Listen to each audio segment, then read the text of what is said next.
হাদিসের মধ্যে আছে, আল্লাহর পয়গম্বর সাল্লাল্লাহু আলাইহি সাল্লাম বলতেছেন, একজন বান্দা যদি প্রতিদিন কমপক্ষে 7 বার, কয়বার? কমপক্ষে 7 বার জাহান্নাম থেকে বাঁচার জন্য আল্লাহর কাছে দোয়া করে। জাহান্নাম থেকে বাঁচার জন্য কার কাছে দোয়া করে? এজন্য আল্লাহ রাসূল দোয়া শিখিয়ে দিয়েছেন, ফজরের পরে 7 বার এবং মাগরিবের পরে 7 বার দোয়া করবে, আল্লাহুম্মা আজিরনি মিনান নার। পড়ি না আমরা এটা সবাই মোটামুটি? আল্লাহ রাসূল শিখিয়ে দিয়েছেন, আল্লাহুম্মা, হে আল্লাহ, আজিরনি মিনান নার, আমাকে জাহান্নাম থেকে বাঁচান, মুক্তি দেন। আল্লাহর পয়গম্বর বলেন, এই 7 বার দোয়া করার পরে জাহান্নাম আল্লাহর কাছে আবেদন করে। জাহান্নাম কার কাছে আবেদন করে? জাহান্নাম আল্লাহর কাছে বলে, হে আল্লাহ, আপনার উম্মত বান্দা আমার থেকে বাঁচার চেষ্টা করতেছে, আমার থেকে বাঁচার জন্য আপনার কাছে পানা চাইতেছে, মেহেরবানি করে আল্লাহ আপনি আপনার এই বান্দাকে মাফ করিয়া দেন। আল্লাহ তখন বান্দাকে কি করে?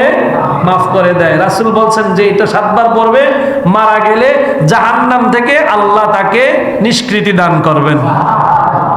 এরপরে আল্লাহর পয়গম্বর বলেন, কেউ যদি 7 বার জান্নাত কামনা করে, কয়বার? আমরা পড়ি না, আল্লাহুম্মা ইন্নী আসআলুকাল জান্নাহ, হে আল্লাহ, আমরা আপনার কাছে জান্নাত চাই।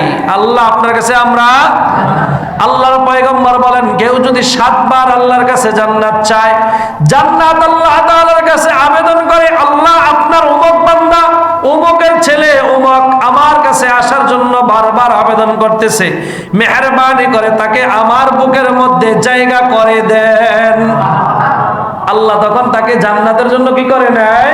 কবুল করে নেয়। রাসূল দোনোটা দোয়া একসাথে শিখিয়ে দিয়েছেন আমাদেরকে, আল্লাহুম্মা ইন্নী আসআলুকাল জান্নাতা ওয়া আউযু বিকা মিনান নার, হে আল্লাহ, আমি আপনার কাছে জান্নাত চাই এবং জাহান্নাম থেকে মুক্তি চাই। এই দোয়াটা 7 বার পড়তে হবে। কয়বার? বিনিময়ে জান্নাত দিবেন, জাহান্নাম থেকে মুক্তি দিবেন কে? আল্লাহ। আল্লাহ রাব্বুল আলামিন বলেন, যারা নাকি ইসলাম ধর্ম গ্রহণ করার পরে আবার কুফরের মধ্যে লিপ্ত হয়ে যায়, তাদেরকে আমি কিভাবে হেদায়েত দিব? ওয়া শাহিদু আন্নার রাসূলা হাক্কুন, এবং তারা এই ব্যাপারে সাক্ষী যে রাসূল হলো সত্য। তারা পূর্বে ইহুদি ধর্মে ছিল, খ্রিস্টান ধর্মে ছিল। ইহুদিদের কিতাব ইনজিলের মধ্যে, খ্রিস্টানদের কিতাব যেই কিতাব আছে, এই কিতাবের মধ্যে তারা সকলেই জানছে যে আল্লাহ রসুল সত্য। তারা জানছে না আল্লাহ রসুল সত্য? তারা এই সত্যটা জানছে। ওয়াজাআহুমুল বায়িনাত, এবং তাদের কাছে স্পষ্ট দলিলও এসেছে। স্পষ্ট দলিল হলো নবী ঈসাও এসেছে, মূসাও এসেছে। নবী ঈসাও এসে বলেছেন, মূসাও এসে বলেছেন, আমাদের পরে একজন পয়গম্বর আসবে, ইয়াতি মিন বাদি ইসমুহু আহমদ, যার নাম হবে আহমদ। এটা জানার পরেও যারা ইসলাম থেকে দূরে সরে যায়, এদেরকে আল্লাহ বলতেছেন আমি কিভাবে হেদায়েত দিব। ওয়াল্লাহু লা ইয়াহদিল কওমাজ জালিমিন, আল্লাহ রাব্বুল আলামিন বলেন, জালেমকে আল্লাহ তাআলা হেদায়েত দেয় না। এবং তাদের প্রতিদান বর্ণনা করতেছেন আল্লাহ 87 নম্বর আয়াতে, উলাইকা জাযাউহুম আন্না আলাইহিম লানাতুল্লাহি ওয়াল মালাইকাতি ওয়ান নাসি আজমাইন। যারা নাকি হেদায়েত প্রাপ্ত হওয়ার পরেও কুফরের দিকে ফিরে যায়, আল্লাহ রাব্বুল আলামিন বলেন তাদের জন্য প্রতিদান হলো আল্লাহর পক্ষ থেকে অভিসম্পাত, এবং আল্লাহর ফেরেশতাদের পক্ষ থেকে এবং সমস্ত মানুষের পক্ষ থেকে তাদের উপরে লাআনাত। নাউযু বিল্লাহি মিন যালিক। আল্লাহ বলেন খালিদিনা ফিহা, তারা চিরকাল জাহান্নামে থাকবে। চিরকাল কোথায় থাকবে? কথা বলেন, কোথায় থাকবে? আল্লাহ রাব্বুল আলামিন বলেন, ইন্নাল্লাযীনা কাফারু মিন আহলিল কিতাবি ওয়াল মুশরিকিন ফি নারি জাহান্নাম খালিদিনা ফিহা উলাইকা হুম শাররুল বারিয়া ইন্নাল্লাযীনা আমানু ওয়া আমিলুস সালিহাত উলাইকা হুম খায়রুল বারিয়া। যারা নাকি আহলে কিতাবদের মধ্য থেকে কুফরি করবে, মুশরিক হবে, আল্লাহ রাব্বুল আলামিন বলেন ফি নারি জাহান্নাম খালিদিনা ফিহা, তারা চিরকাল জাহান্নামে থাকবে। উলাইকা হুম শাররুল বারিয়া, কতই না নিকৃষ্ট জায়গা হলো তাদের জন্য জাহান্নাম। জাহান্নাম ভালো জায়গা না খারাপ জায়গা? কথা বলেন না, জাহান্নাম ভালো জায়গা না খারাপ জায়গা? বিপরীত যারা ঈমান আনে, ইন্নাল্লাযীনা আমানু, যারা ঈমান আনে, ওয়া আমিলুস সালিহাত, এবং ভালো কাজ করে, নেক আমল করে, কি করে? নেক আমল করে। আল্লাহ রাব্বুল আলামিন বলেন উলাইকা হুম খায়রুল বারিয়া, তারাই হলো উত্তম জায়গার অধিকারী, অর্থাৎ জান্নাতের অধিকারী। কিসের অধিকারী? জান্নাতে আমরা সবাই যেতে চাই তো ইনশাআল্লাহ। আল্লাহ রাব্বুল আলামিন কাফেরদের ব্যাপারে বলতেছেন খালিদিনা ফিহা, কাফের যারা আছে, কুফরি যারা করেছে, মুরতাদ যারা হয়েছে, তারা জাহান্নামে চিরকাল থাকবে। লা ইউখাফফাফু আনহুমুল আযাব ওয়া লা হুম ইউনজারুন, জাহান্নামে তাদের আযাবকে শিথিল করা হবে না, ওয়া লা হুম ইউনজারুন, এবং তাদেরকে অবকাশও দেওয়া হবে। অল্প সময়ের জন্য জাহান্নামের আগুনটা একটু কমায়া দিবে, এরকম হবে? এরকম হবে না। এরপরে আল্লাহ রাব্বুল আলামিন 89 নম্বর আয়াতে বলতেছেন, তবে ইল্লাল্লাযীনা তাবু মিন বাদি যালিকা ওয়া আসলাহু, কুফরি করার পরেও যারা নাকি তওবা করে এবং যারা নাকি নেক আমল করে, কুফরি করার পরে যারা তওবা করে, ফিরে আসে। তওবা করে মানে কি? ফিরে আসে। তওবা মানে কি? ফিরে আসা। তওবার অনেক শর্ত আছে। একটা অপরাধ করলেন, অপরাধ করার পরে আপনার ভিতরে অপরাধবোধ জাগ্রত হবে। জাগ্রত হলে আপনি মনে মনে অনুশোচনা করতে হবে। মনে মনে কি করতে হবে? অনুশোচনা করতে হবে, এবং জবানে ইস্তেগফার করতে হবে। জবানে কি করতে হবে? কথা বলে, জবানে কি করতে হবে? ইস্তেগফার করতে হবে, এবং বাহ্যিক অঙ্গ প্রত্যঙ্গের দ্বারা এবং জবানের দ্বারা সেই কাজ ভবিষ্যতে আর কখনো করব না, এরকম দৃঢ় সংকল্প করার নামই হইল তওবা। এরকম দৃঢ় সংকল্প করার নাম হলো। আর যদি আজকে করলাম আবার কালকে, আজকে করলাম আবার, এরকম হয় কি হয় না? বারবার তওবা করে আবার বারবার গুনাহ করে, এমন লোক আছে না নাই? এমন লোক না আমি আছি। কি আছি না আমরা? আমি নিজেরটাই নিজে প্রশ্ন করি যে আমি কতবার তওবা করি প্রতিদিন, আর কতবার গুনাহ করি। আল্লাহ রাব্বুল আলামিন বলেন গুনাহের মধ্যে অনেক প্রকার আছে। কিছু গুনাহ আছে যেটা আল্লাহর সাথে সম্পৃক্ত, কিছু গুনাহ আছে বান্দার সাথে সম্পৃক্ত, কিছু গুনাহ আছে আমলের সাথে সম্পৃক্ত। যাকাত দেওয়া, নামাজ না পড়া, হজ ফরজ হইলে হজ না করা, এগুলো আমলের সাথে সম্পৃক্ত কিনা? এগুলার তওবা হলো আপনি তওবা করার সাথে সাথে নামাজ কাজা হইছে নামাজ আদায় করা, হজ করেন নাই হজ করা, যাকাত আদায় করেন নাই যাকাতগুলো দেওয়া দিয়ে দেওয়া, এটা হলো আপনার ওই আমলের তওবা। এই আমলের তওবা। আল্লাহর সাথে আপনি কুফরি করেছেন, আল্লাহর সাথে আপনি শিরক করেছেন, আপনি তওবা করার সাথে সাথে আল্লাহর কাছে মাপ চাইবেন, এটাও হলো আল্লাহর কাছে তওবা। এবং মানুষের হক নষ্ট করি না আমরা অনেকে? মানুষের হক নষ্ট করার পরে আল্লাহর পয়গম্বর বলেন মানুষের যার যে হক নষ্ট করেছে ওই হক পরিপূর্ণভাবে আদায় করে দেওয়া, এটাও হলো তওবা। এটা হলো তওবা। দোকান থেকে একটা পুরি খেয়ে লাইলেন, দোকানের টাকা দেন নাই, হয় কি হয় না? আবে হাল্লা আমরা গেছি কেন নাকি এখান থেকে? একটাই না খাইছি পুরি, ব্যবসা করতেছিস না আমাদের এলাকায় বৈশা বৈশা? এই যে একটা পুরি খায়া লাইলেন, এই পুরিটা কার? দোকানদারের না? এটা দোকানদারের হক না? এই দোকানদার আরেকজনের কাছে পুরিটা বিক্রি করলে কত ব্যস্ত? 5 টাকা অথবা 10 টাকা ব্যস্ত। এই যে 5 টাকা আর 10 টাকা আপনি খাইলেন, এই হকটা কার খাইলেন? বান্দার হক না? এই বান্দার হক বান্দাকে পরিপূর্ণভাবে বুঝাইয়া দেওয়া তওবা, এটার নাম তওবা। এখন আপনি বান্দার হক না দিয়া যদি মসজিদে বৈশা সেজদা দিতে দিতে কপালের মধ্যে দাগ ফালাইয়া দেন, ইস্তেগফার করতে করতে যদি মরণের সময়ও আপনার চলে আসে, এরপরেও বান্দার হক আদায় না করার কারণে আপনার আমল হিসাবে গ্রহণ হবে, ঠিক তওবা হবে। তওবা হবে কিয়ামতের মাঠে আপনার আমল দ্বারা ওই বান্দার হক আল্লাহ পৌঁছাইয়া দিবেন। এরপরে যদি আপনার আমল শেষ, আপনার আমল কি হয়ে যাবে? শেষ হয়ে যাবে, কিন্তু হক বাকি আছে। কি বাকি আছে? এখন দোকানদারেও কি দোয়া তুলসী পাতা? কথা বলেন, দোকানদারও ভেজাল দেয় কি দেয় না? হ্যাঁ, 1 মাসের তেল দিয়া পুরি ভাজে কি ভাজে না? কথা বলেন, ভাজে না? আর বাজারের মধ্যে একবারে নিচু মানের যে শশা আছে এগুলা দিয়া সালাদ বানায় খাওয়ায় কি খাওয়ায় না? এই বেচারা দোয়া তুলসী পাতা। এখন এই বেচারা যে আপনার হক নষ্ট করছে তার গুনাহ আছে না? এখন কিয়ামতের মাঠে আপনার কি বলে আমল নামা তার আমল নামায় দিতে দিতে এখন মনে করেন যে আপনার আমল শেষ, এখনো আপনার হক বাকি আছে। এবার আল্লাহ বলবেন তাইলে দোকানদারের গুনাহটি দিয়া দে। দোকানদারে কি দিয়া দে?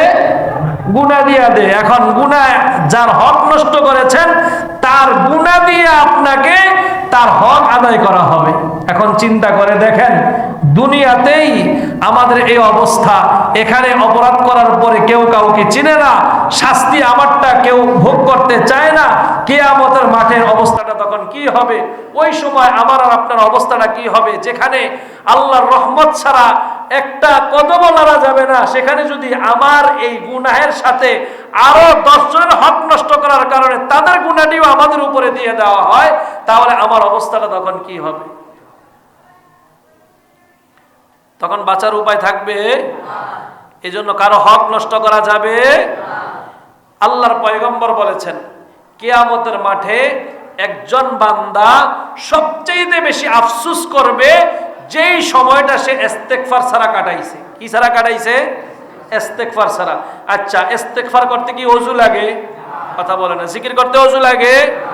নামাজ ছাড়া, হজ ছাড়া, বাকি কোরআন তেলাওয়াত করা ছাড়া আর যত ইবাদত আছে এগুলার জন্য কি ওযু করা লাগে?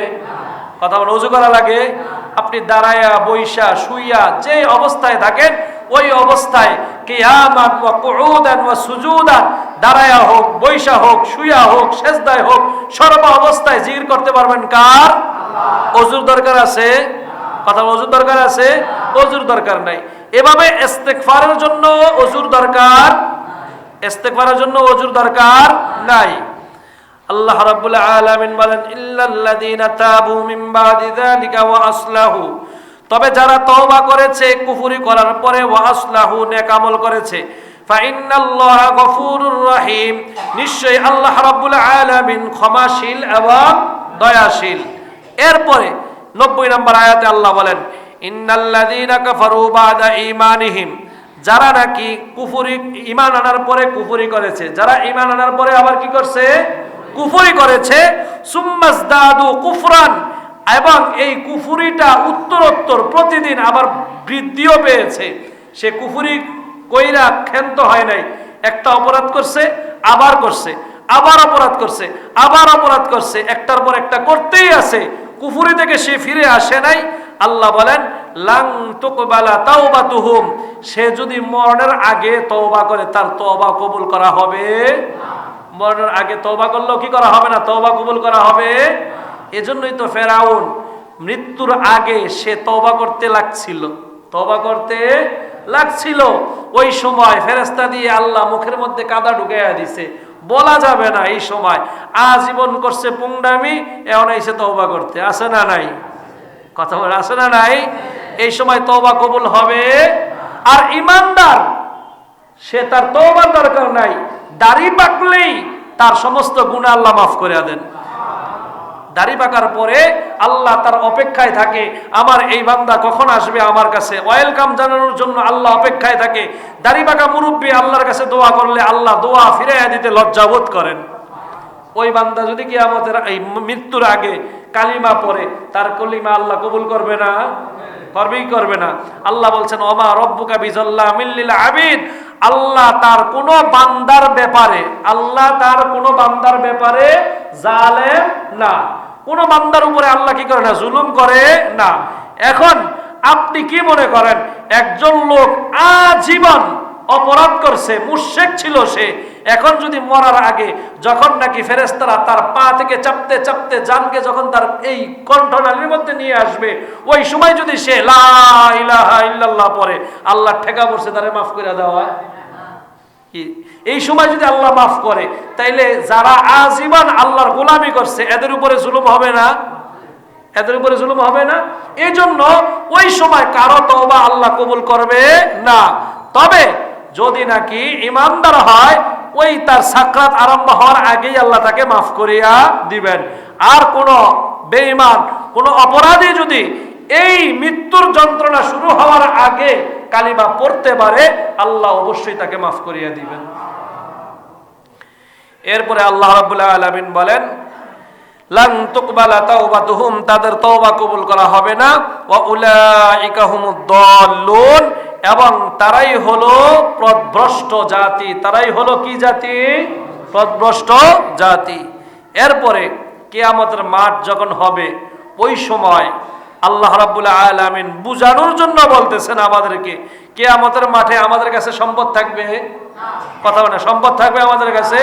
পৃথিবীর মধ্যে সবচেয়ে বড় বড় ধনী আছে না, প্রত্যেক বছর হিসাব হয়, উমুকে সারা পৃথিবীর মধ্যে এত নাম্বার ধনী। বাংলাদেশের মধ্যেও তো 8 নাম্বার ধনী আছিল একজন, সালমান এফ, নাম শুনছেন না আপনারা? পরে বের হয়েছে এই টাকা কার? কথা কয় না, এই টাকা কার? বাপ দাদাই দিয়া গেছে এই টাকা সব, নিজের মেধা দিয়া কামাইছে সব, না জনগণের টাকা? এই সত্য কথা বলে আপনাদের কাছে খারাপ লাগে? এই টাকাগুলো কার?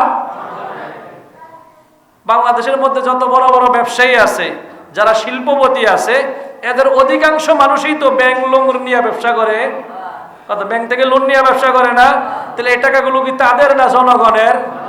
কাদের টাকা? জনগণের টাকা।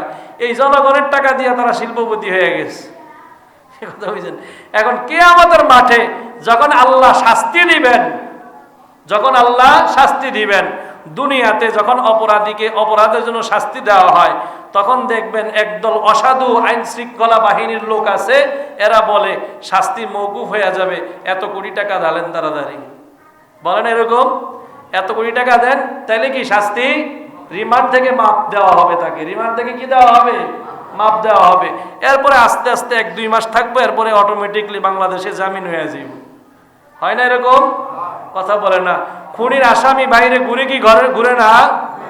ঘুরে না আমাদের দেশের মধ্যে? দলের লোক হইলে তার কোনো কথাই নাই, 7টা খুন করলেও কি করে মাফ হয়ে যায় না? ওসি সাহেব ডাইরেক্ট থ্রেট দেয়, কাকে ধরছেন? এটা আমার দলের লোক, ছেড়ে দিন, দিস ইজ মাই অর্ডার, এটা আমার অর্ডার। আবার কেউ কেউ এটাও বলে, আমরা কারো কাছে সরি এটা বলি না, সরি কয় না কেউ কারো কাছে। কথা বুঝতে পারছেন? এই হলো আমাদের দেশের অবস্থা। ক্ষমতা পাইয়া ধরাটাকে কি মনে করে? সরাজ্ঞান মনে করে। অথচ সে যে 1 সেকেন্ড পরে বাঁচবে এরকম কোনো গ্যারান্টি, এরকম কোনো গ্যারান্টি আছে? আপনার কি মনে হয় এখানে আমরা যারা আছি, আপনাদের কথা বলতে পারি না, আমার কথাই আমি বলি, আমারে যদি আল্লাহ তাআলা 100 কোটি টাকা দেয়, আমি এটা কি করব? কন্দ কথা বলেন না আপনারা, 100 কোটি টাকা দিয়ে আমি কি করব? এখন যার কাছে 8,000 কোটি টাকা আছে, 25,000 কোটি টাকা আছে, 1 লক্ষ কোটি টাকা আছে, ওই বেটায় টাকা দিয়ে কি করবো? কন্ত